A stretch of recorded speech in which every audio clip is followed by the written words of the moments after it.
The human reached for a fallen cub. Every predator in the room bowed its head in silence. Part 1. The Gathering of Fangs. The space station called floated in the darkness between three star systems. It was a massive thing, built from black metal and strange stone that came from dead worlds. For 500 years, this station had served one purpose. It was the meeting place for the galaxy's most dangerous species, the predators. Stood at the viewing window of her small quarters and watched the ships arrive. Each vessel was different from the last. Some were long and sharp like knives. Others were round and covered with spines. A few moved through space like living creatures, their hulls shifting and breathing. Every ship carried delegates from species that had clawed their way to the top of their food chains, species that had never known what it meant to be hunted. She pressed her hand against the cold glass. Her reflection stared back at her, a small woman with black hair tied behind her head, brown eyes that showed no fear, even though fear lived somewhere deep in her chest. She was 34 years old, and she had spent the last 3 years of her life fighting for this moment. Humanity wanted a seat at the Predator Summit. The galaxy's other species had laughed at the request. Humans were soft. Humans were weak. Humans had no claws, no fangs, no venom, no armor. What right did such creatures have to sit among the hunters? But had not given up. She had argued and negotiated and pushed until finally, the invitation came. Humanity would be allowed to observe the summit. They would not be given a vote. They would not be treated as equals, but they would be there, and that was a start. The door behind her slid open with a soft sound. "The welcome ceremony begins in 1 hour," said. Turned to look at her translator and assistant. He was young, perhaps 25, with a kind face and nervous hands that never stayed still. This was his first mission beyond Earth's solar system. She could see the fear he was trying to hide, and she did not blame him for it. "Are you ready?" she asked. Swallowed hard. "I have studied the greeting protocols for all 47 attending species. I know which ones require eye contact and which ones see it as a challenge. I know which ones communicate through scent and which ones find human smell offensive." He paused. "I am not sure any amount of study can make someone ready for this." Smiled. It was a small smile, but it was real. "You are honest. That is good. Honest people survive longer than liars in places like this." They walked together through the corridors of. The station had been designed to accommodate many different body types. Some hallways were tall enough for giants. Others were wide enough for creatures that moved on many legs. The air carried strange smells that changed from section to section. In one corridor, caught the scent of something like wet fur and old blood. In another, the air was dry and hot and tasted of sand. Other delegates passed them as they walked. A group of moved by in perfect formation. They were wolf-like creatures that stood on 2 legs, their bodies covered in silver fur that gleamed under the station's lights. Each one was at least 8 feet tall. Their amber eyes tracked and with cold interest, the way a wolf might watch a rabbit crossing an open field. "Do not look away," whispered 2, "but do not stare either." Quick acknowledgement, then forward. Managed a small nod toward the largest of them, a male with scars across his muzzle, returned the gesture with the barest movement of his head. Then they were past, and let out a breath he had been holding. "That was Pack Leader," said quietly. "He commands the Dominion's military forces. It is said he has killed more enemies in personal combat than any in 3 generations." "Wonderful," muttered, "and we are here to make friends with him." The welcome ceremony took place in the Grand Chamber, a massive circular room at the heart of. The ceiling rose so high that it disappeared into shadow. Seats and platforms of various sizes filled the space, arranged in rings around a central speaking area.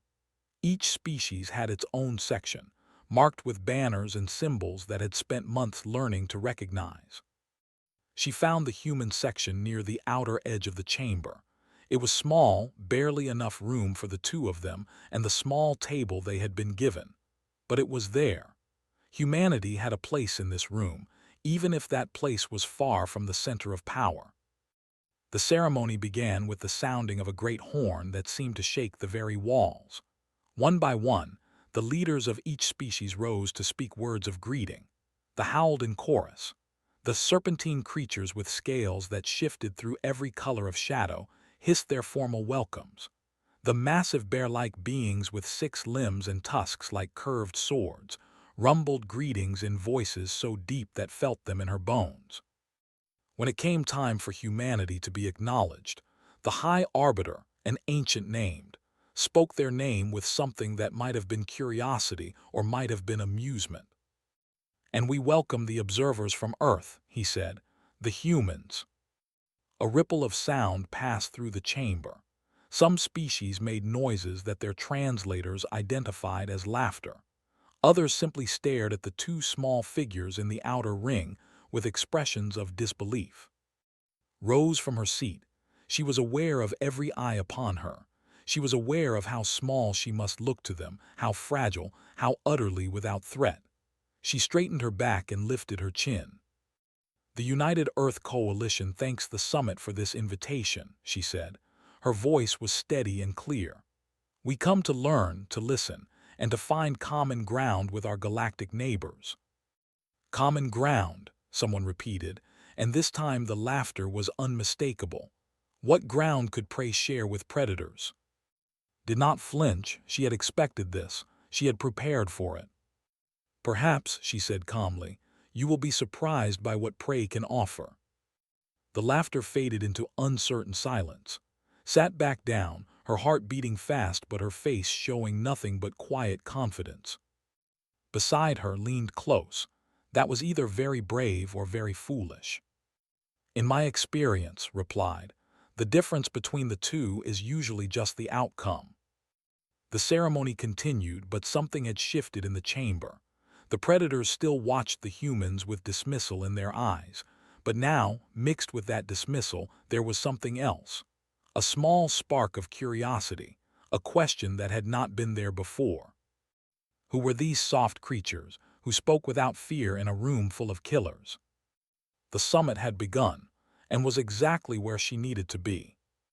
The human reached for a fallen cub. Every predator in the room bowed its head in silence.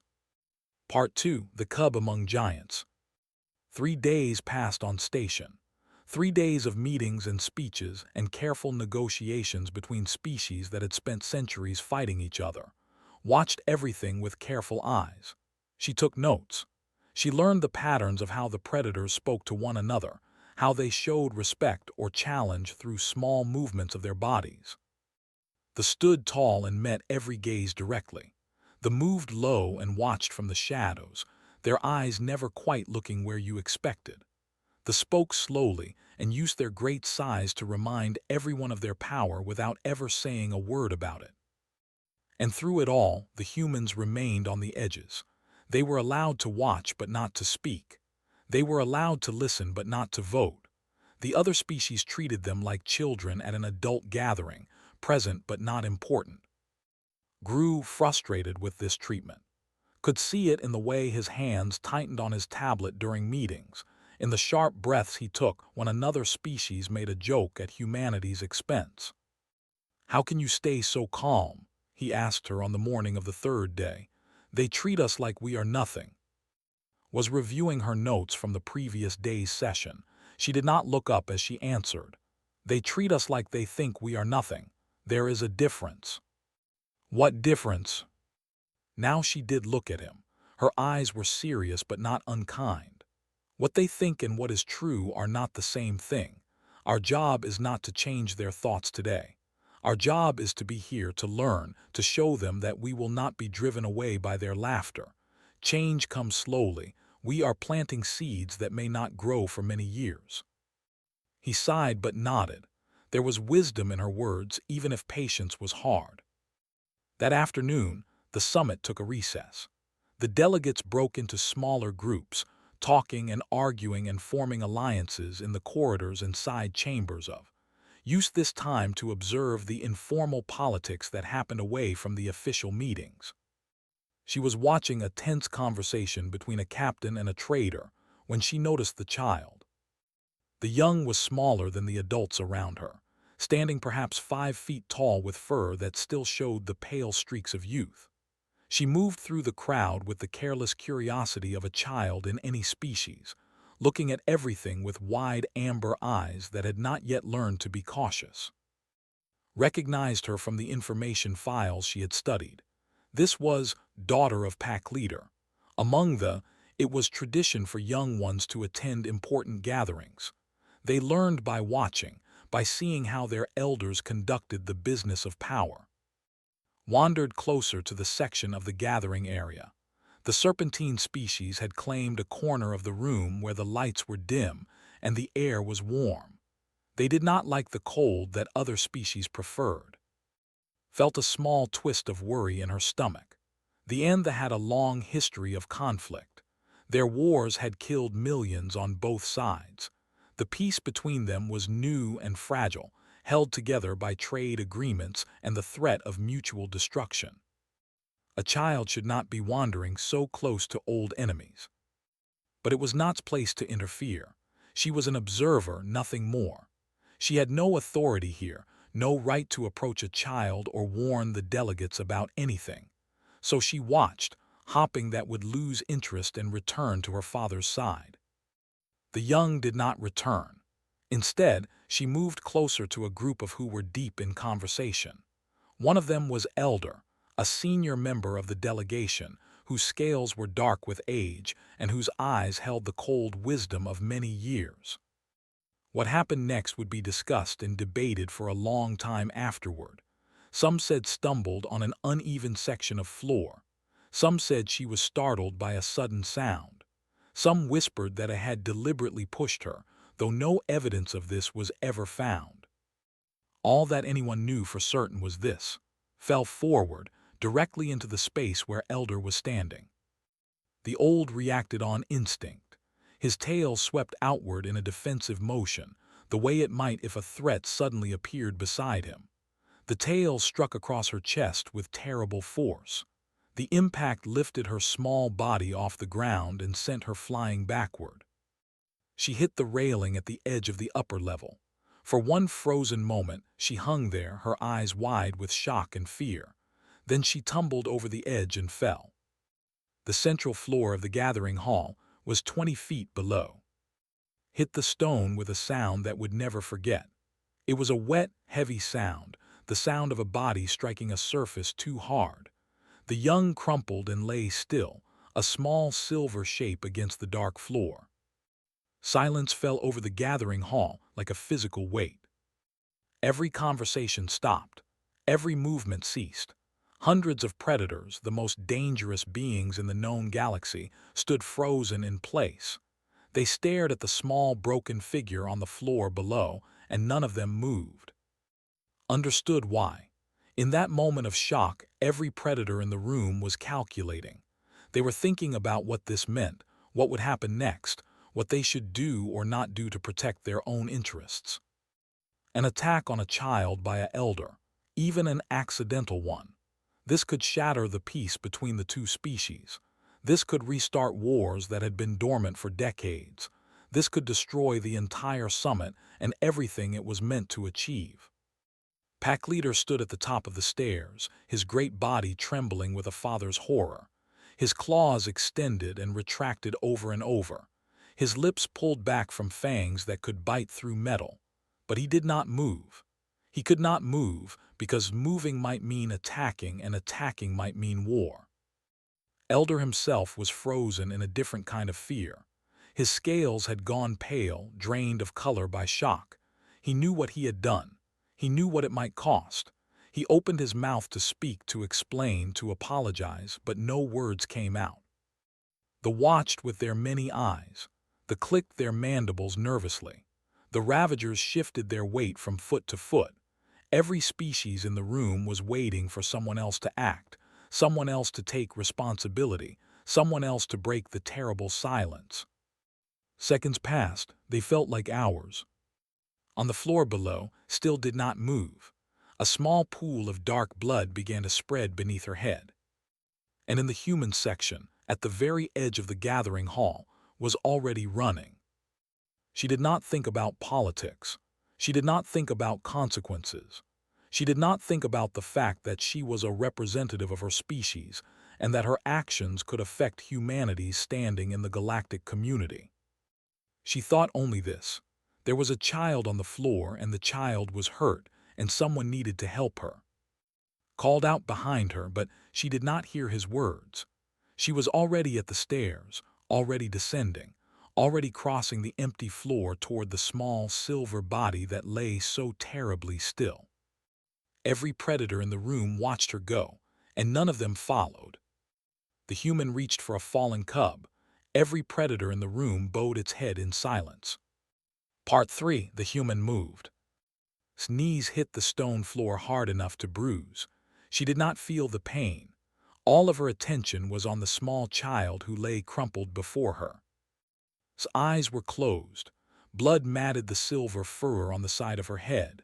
Her breathing was shallow and quick, the breathing of a body in shock. One of her forelegs bent at an angle that made stomach turn. Reached for the child's throat, pressing her fingers against the spot where she hoped to find a pulse. Anatomy was different from human anatomy, but she had studied the basics during her preparations for this mission. The main blood vessel should be here, just below the jaw. She found it. The pulse was there, weak but steady. "She is alive," said aloud. Her voice was calm, much calmer than she felt inside. "Medical kit now." She heard running footsteps somewhere behind her. Good was coming. Turned her attention back to. She ran her hands carefully along the child's body, checking for injuries the way she had been trained during her emergency response courses on Earth. Every diplomat learned basic medical care. Space was dangerous, and help was often far away.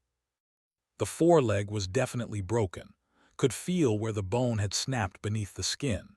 She found 2 ribs that gave too easily under gentle pressure, probably cracked or fractured. But the spine seemed intact. When she carefully lifted its eyelids, the pupils responded to light. No obvious brain damage, though she could not be sure without proper equipment. "You are going to be okay," said softly, speaking to the unconscious child. "You are going to be okay, just stay with me." She was aware of the silence around her. She was aware of hundreds of eyes watching from above. She was aware, in some distant part of her mind, that she was kneeling in the middle of a room full of apex predators, completely exposed, completely vulnerable.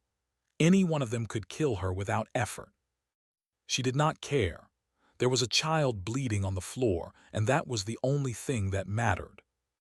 Heavy footsteps approached. Looked up to see Pack Leader descending the stairs. His movement was slow and careful, but there was a terrible tension in every line of his body. His claws were fully extended now, long curved blades that gleamed in the light. His amber eyes were fixed on his daughter's still form. He stopped 3 paces away from, close enough to tear her apart with a single swipe of those massive claws. Close enough that she could smell his scent, a mix of fur and something sharp like ozone. Met his gaze without flinching. She kept her hands on his body, monitoring the child's breathing. "Her left foreleg is broken," said, her voice steady. 2 ribs are fractured but not displaced. There may be a concussion from the head wound, but her pupils are responding normally. I do not see any spinal damage." Stared at her. His lips were still pulled back from his fangs.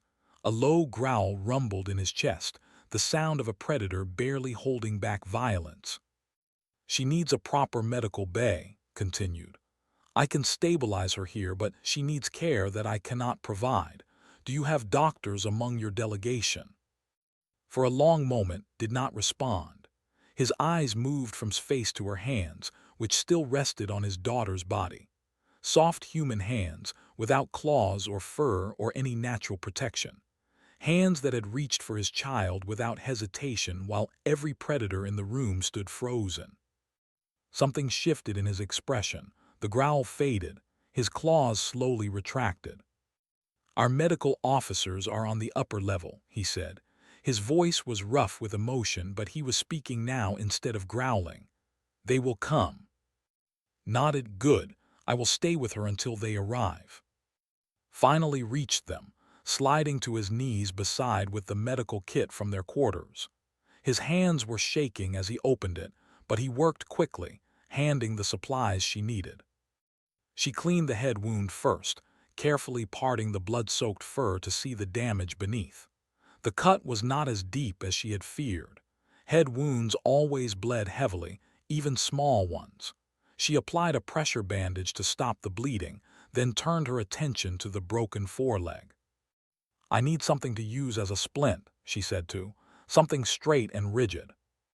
He looked around frantically, then pulled a metal stylus from his pocket. Will this work? It was too short, but it was better than nothing. Took it and began to carefully immobilize the broken limb. Whimpered softly as she worked, a small sound of pain that tore its heart. I know it hurts, she murmured. I know, but I have to keep the bone from moving. You are being very brave.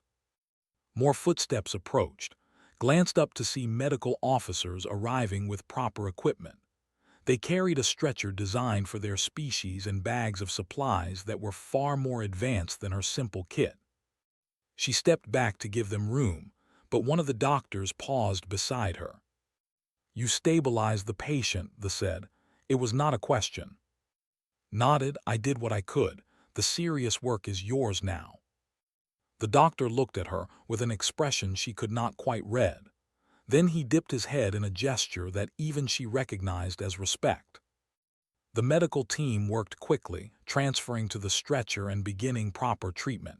Stayed close, watching every movement with fierce attention. But some of the tension had left his body. His daughter was being cared for. She would live. Stepped further back, giving the space. She was suddenly aware of how tired she felt, how much her knees ached from kneeling on the stone floor, how fast her heart was beating in her chest. The fear she had pushed aside was trying to return, now that the immediate crisis was past. She looked up at the gallery above, at the hundreds of predators who had watched everything in silence. Some of them were staring at her with expressions of confusion.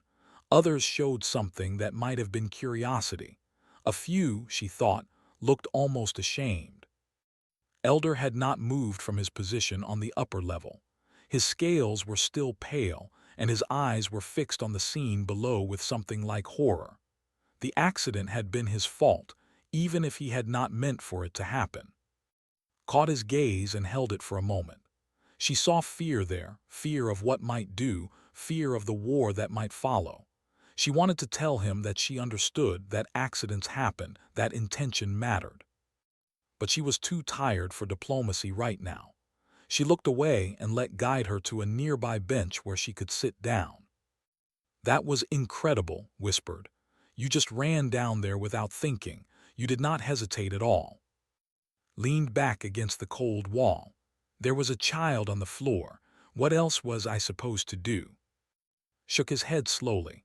Any of them could have helped, any of those massive, powerful predators, but none of them moved, only you. Did not have an answer for that. She closed her eyes and listened to the sounds of the medical team working on. The child's whimpers had stopped. That was good. That meant the pain medication was working. In the gallery above, the silence was finally breaking. Voices began to murmur, quiet at first, then growing louder. The predators were talking about what they had witnessed. They were trying to understand it. A soft human woman, without weapons or armor or any natural means of defense, had run into danger without a second thought. She had knelt beside a child of another species, a species that could kill her as easily as breathing, and she had used her small, clawless hands to save that child's life. It did not fit with anything they thought they knew about humans. It did not fit with anything they thought they knew about strength. Opened her eyes and watched as the medical team carefully carried away. Walked beside the stretcher, his massive form looking somehow smaller now, bent with worry for his daughter. Just before he disappeared through the exit, he turned and looked back at. He did not speak, he did not need to. The look in his eyes said everything. The human reached for a fallen cub, Every predator in the room bowed its head in silence. Part 4: The Weight of Witness. The gathering hall remained quiet for a long time after the medical team took away. The predator delegates stood in their sections, talking in low voices that their translators could barely pick up. Something had happened that none of them knew how to process. Stayed on the bench where it helped her sit. She was tired in a way that went deeper than physical exhaustion. The fear she had been holding back was finally catching up with her, making her hands tremble slightly against her knees. "We should return to our quarters," said quietly. "You need rest." Before could answer, a hush fell over the gallery above. She looked up to see Pack Leader returning to the gathering hall. He moved slowly down the stairs, his great silver form drawing every eye in the room. Rose to her feet. She did not know what was coming, but she would face it standing. Crossed the floor toward her. His movements were different now, less aggressive, more deliberate. When he stopped, he was only 2 paces away, close enough that had to tilt her head back to meet his amber eyes. The silence in the hall was absolute. "My daughter will live," said. His voice carried through the empty air, reaching every corner of the room. "The doctors say she will make a full recovery, because of you." Opened her mouth to respond, but was not finished. "When fell, I could not move." The words seemed to cost him something. His voice grew rough with emotion he was struggling to control. "I am a warrior. I have killed enemies beyond counting. I have faced death more times than I can remember. But when my child lay broken on that floor, I could not move." He looked around the gallery at the other predators watching from above. None of us could move. We stood there, calculating, thinking, weighing the politics of action against inaction. We are the greatest hunters in the galaxy, and we froze like frightened prey animals while a child bled. His gaze returned too. "But you moved. You did not hesitate. You ran to help a child who was not yours, a child of a species that could destroy you without effort. You knelt in your own blood and held my daughter together with nothing but your soft human hands." Lowered himself to his knees. The movement was slow and heavy, the surrender of a great weight to the ground. He bowed his massive silver head until his muzzle nearly touched the floor, exposing the vulnerable curve of his throat. Heard gasps from the gallery above. This was not a small gesture. Among the exposing the throat was the deepest sign of submission and gratitude. It was what a lesser wolf showed to the pack leader. It was what a defeated warrior showed to the one who had spared his life. Pack leader, the most feared warrior of the Dominion, was bowing before a human. "I owe you a debt I cannot repay," he said, his voice muffled by his position. "My life, my honor, my pack, my worlds, they are nothing compared to what you have given me. You saved my daughter." One by one, the other in the gallery followed their leader's example. They sank to their knees and bowed their heads, dozens of silver-furred predators lowering themselves before a single small human woman. Did not know what to do. She looked to for help, but he seemed just as shocked as she was. Then something even more surprising happened. Elder, the whose reflexive strike had caused fall, began to move. His serpentine body slithered down from the gallery, his dark scales catching the light as he descended. The other watched him in silence, their expressions unreadable. Stopped a short distance from. His ancient eyes studied her face for a long moment. "I have lived for 300 years," he said. His voice was soft but clear. "I have seen wars and peace, treaties made and broken, species rise and fall. I thought I understood what strength means." He lowered his body to the floor, coiling himself into the posture of submission that was sacred among his kind.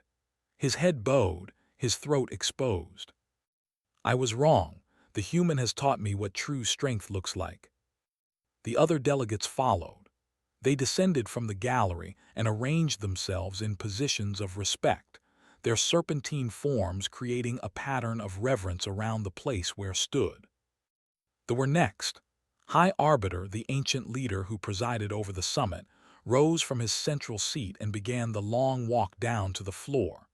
His 6 limbs moved slowly, carefully, bearing the weight of his great body with dignity. When he reached, he stopped and looked at her with all 6 of his deep black eyes. "In 600 years of these gatherings, I have seen many displays of strength," he said. "I have watched warriors fight to the death over matters of honor. I have seen fleets burn and worlds shattered. I have witnessed power in all its terrible forms." He settled his massive body into a seated position, his head lowering until his tusked face was level with us. "I have never seen true courage until this moment." The other followed their arbiter's lead. Then came the hunters with bladed limbs and compound eyes, the ravagers, pack predators with sleek black fur and teeth like needles, the iron maws. One by one, every predator species in the gathering hall lowered themselves in respect. Stood in the center of a room full of bowed heads and exposed throats. She was the only upright figure in a sea of humbled hunters. Her soft human body, without claws or fangs or armor, was the only thing standing tall. Tears began to run down her cheeks. She did not try to stop them. Appeared at her side, his own eyes wet. He reached out and took her hand, squeezing gently. He whispered, "Do you understand what has happened here? Do you understand what you have done?" She shook her head slowly. "I just helped a child."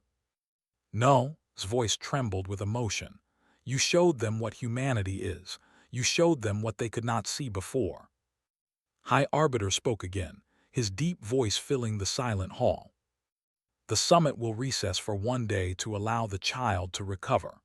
When we reconvene, the human delegation will be given full speaking rights and a vote equal to any other species present." Murmurs of surprise rippled through the bowed delegates, but no one objected. No one dared. "This is not payment for what was done today," continued.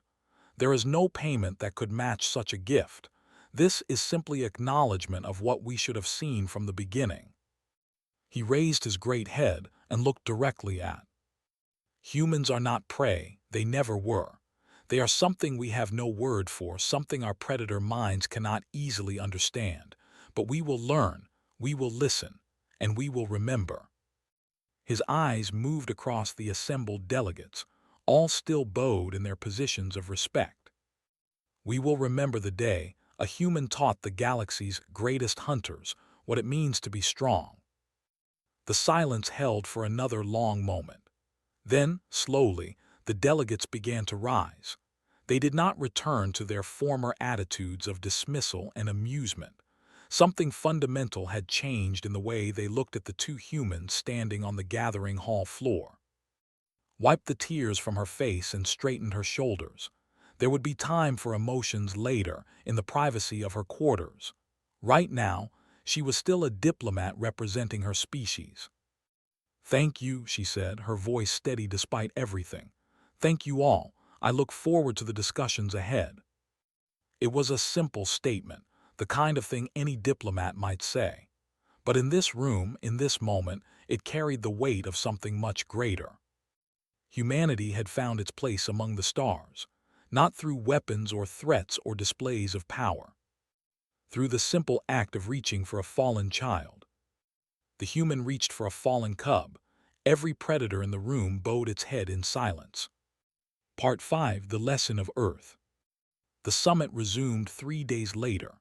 Was recovering well in the medical bay, her broken foreleg wrapped in a special cast that would help the bone heal straight. Her father visited her every few hours, sitting beside her bed and telling her stories of there. But was also present when the summit reconvened. He had business to attend to, and his daughter understood. The gathering hall looked different now. The human section had been moved from the outer edge to a place near the center, between the and the. Sat in a chair that was sized for her body, not borrowed from a larger species. The flag of the United Earth Coalition hung behind her alongside the banners of the galaxy's most powerful nations. When the morning session began, High Arbiter called upon to address the assembly. She rose from her seat and walked to the central speaking platform. The eyes that watched her now were different from the eyes that had watched her on the first day. There was no laughter, no dismissal, no amusement at the small, soft creature pretending to belong among hunters. There was respect, there was curiosity, and in some cases there was something that looked almost like wonder. "I am grateful for this opportunity to speak," began. Her voice was steady, carrying clearly through the vast chamber. "I am grateful for the welcome you have shown my species, but I want to talk about something that happened 3 days ago because I think there has been a misunderstanding." She paused, looking around at the assembled delegates. "You have honored me for what I did when the child fell. You have called it courage, strength, something worthy of respect. I am grateful for these words, but I need you to understand something important." Took a breath. "What I did was not special. What I did was not unusual among my kind. Any human in that situation would have done the same thing." A murmur passed through the assembly, waited for it to fade before continuing. "We humans have a long history. We have been cruel and kind, peaceful and violent, wise and foolish. We have made terrible mistakes as a species, mistakes that still haunt us. But there is one thing that has always defined us, one thing that runs through our entire history like a thread of gold." She looked toward the section, where was watching her with intense attention. "When someone falls, we reach out our hand. It does not matter if they are family or stranger, friend or enemy, human or something else entirely. When someone is hurt and needs help, we help them. This is who we are. This is who we have always been." Turned to face Elder, who sat among the delegates. "You see our lack of claws as weakness. You see our soft skin and small bodies and think we are fragile. And in some ways, you are right. One of your warriors could kill any human without effort. We cannot run as fast as the, cannot strike as quickly as the, cannot endure as much as the." She smiled slightly. "But we survived anyway. We climbed to the top of our world's food chain, not because we were stronger than the predators who hunted us, but because we had something they did not understand." Raised her hand and pointed to the delegates seated around her. "We had each other. We evolved as pack hunters, as tribe members, as communities that survive by caring for every member. When one of us falls, others carry them. When one of us is sick, others tend to them. When one of us faces danger alone, others come to stand beside them."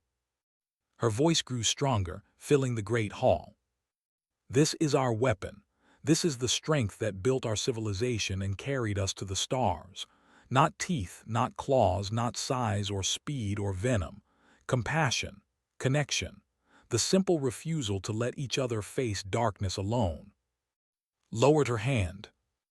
"When I ran to help, I was not being brave. I was simply being human. I saw a child in pain, and every part of me knew what to do without thinking. This is not a choice we make. It is simply what we are." She looked around the assembly one more time. "You have called us prey. You have called us weak. Perhaps you were right. Perhaps by your definitions we are these things, but I want you to consider something." Eyes found again. "When your child lay bleeding on the floor, and every predator in this room stood frozen with calculation, which species moved? When politics and consequences and fear held you all in place, which species reached out?" She let the question hang in the air for a long moment. "The prey species, the weak ones, the soft humans with their small bodies and their useless hands." Smiled, and there was something fierce in that smile. "Perhaps you need to think about what weakness really means. Perhaps you need to consider that there are kinds of strength you have never learned to see." She stepped back from the speaking platform and returned to her seat. The hall was absolutely silent. Then Pack Leader rose to his feet. His deep voice carried through the chamber. "When I was young, my father told me that the universe belongs to the strong. He told me that the strong take what they want and the weak give way. I believed him. I built my life on that belief." He looked down at 3 days ago, a small soft creature with no weapons and no armor ran toward danger instead of away from it. She knelt in the blood of my daughter and held her together with nothing but her hands and her will. She asked for nothing in return. She expected nothing. She simply helped because a child was hurt and she was there.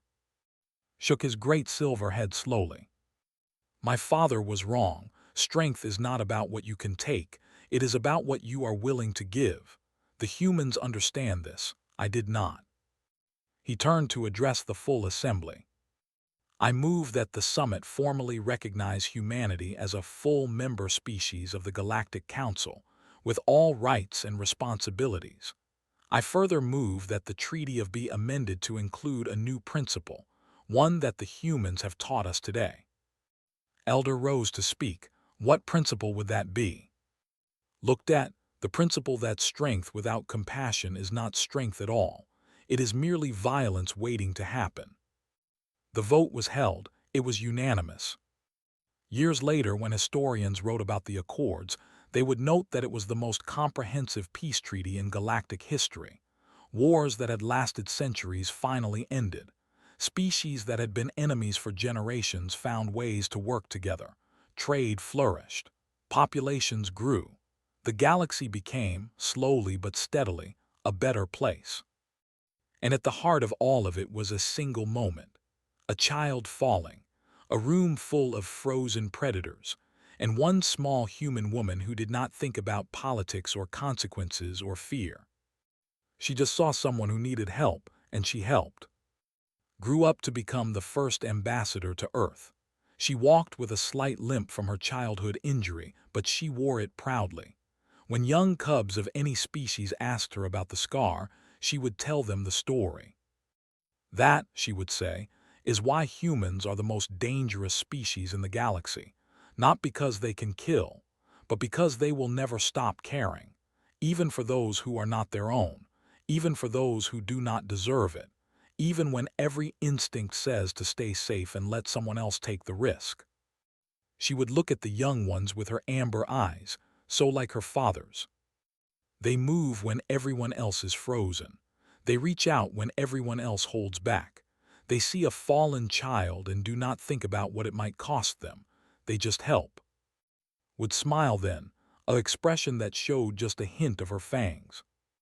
That is what makes them terrifying. That is what makes them wonderful. That is what makes them human. And in diplomatic chambers across the stars, whenever negotiations grew tense and old instincts threatened to take over, someone would always speak the words that had become synonymous with humanity itself. Remember, they would say, remember the human who moved. And somehow, no matter how dark things seemed, those words always helped. They reminded every species in the galaxy that there was another way to be strong, a better way. The way of reaching out a hand to someone who has fallen, even when you have nothing to gain and everything to lose. The human way.